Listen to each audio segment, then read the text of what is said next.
afternoon, everyone. I am Jennifer Jaeger, the Executive Director in St. Louis for the American Heart Association, and welcome to another segment of our Community Pulse Check. Today, I am joined by Quinton Ward with the St. Louis Metro Market. Welcome, Quinton.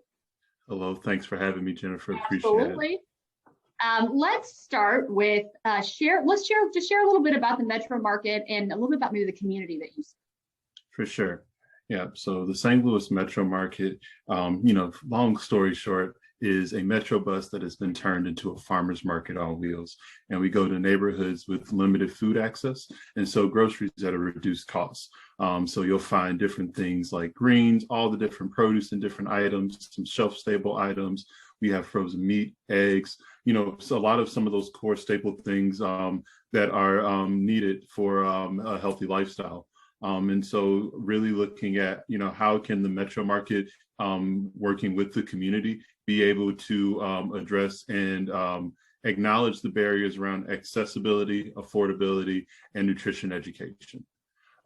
So, when we're talking about the community that we serve right now, our service area really, what it looks like is really serving the North St. Louis County area, as well as the St. Louis City area, but predominantly right now, we are, especially with our mobile market presence, we are in the North St. Louis area. And so a typical shopper, varies. I mean, that's one thing that we're very glad to say about the Metro Market is that, demographics and age, we're seeing all groups of people, all different backgrounds really coming in and experiencing what the Metro Market can do.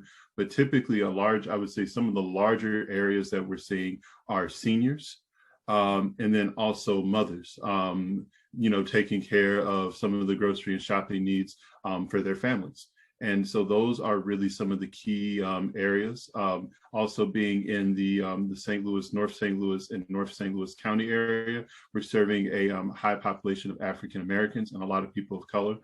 So these are also African American women that we're also serving mostly in these communities as well too.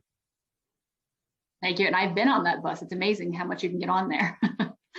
For sure. So from your perspective, what are some of the barriers to people being healthy in the communities in which you serve? I would say some of the barriers, I think some of them are physical barriers. So kind of going back to that conversation around transportation.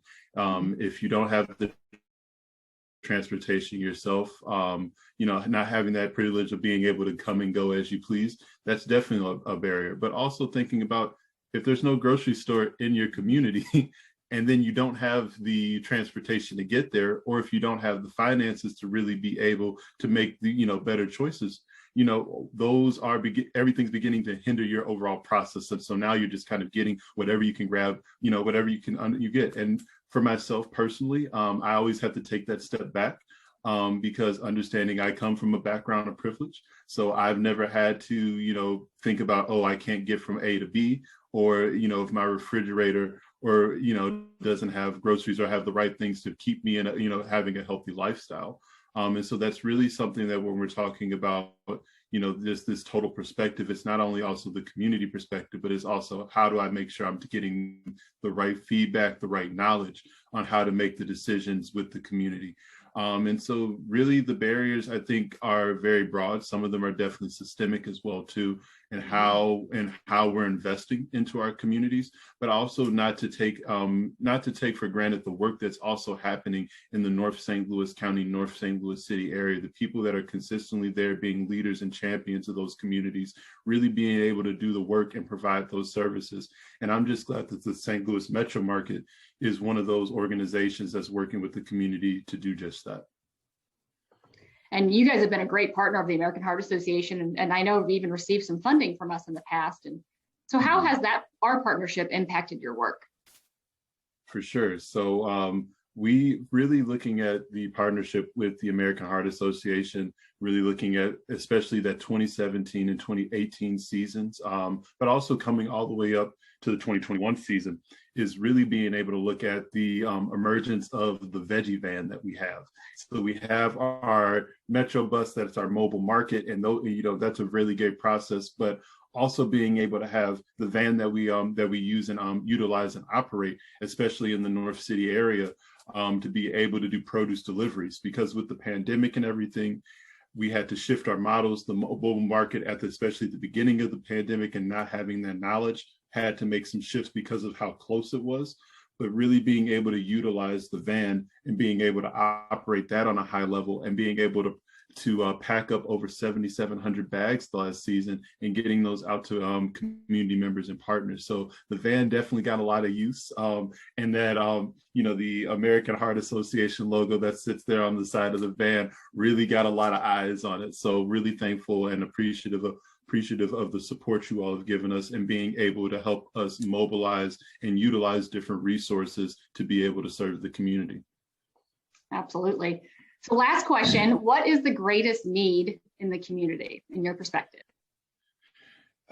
Greatest need in the community, in my perspective, I mean, I think, there's the broader term of investment, really being able to acknowledge the people and the organizations, large and small, that are doing the work consistently, but may not be in the running for the funding to be able to really have sustainable, impactful work. But also, I would just say, making sure that we are acknowledging these communities as communities with that are living, thriving, and have amazing people in them. Every relationship, when going to the metro market and going to different neighborhoods, we making sure and understanding that even for ourselves, that we're treating them differently. So what is our relationship to the places that we're speaking about, the places that we're serving, and do we have authentic relationships and intentional about how we are serving, and making sure that the community voice is being not only heard, but is also being actively used to help us make our decisions. Absolutely. Well said. Well, thank you, Quinton. Thank you so much for joining us today. And thank you for sharing a little bit about the work of the Metro Market and our partnership with you as well. For sure. Thank you so much, Jennifer, for having me.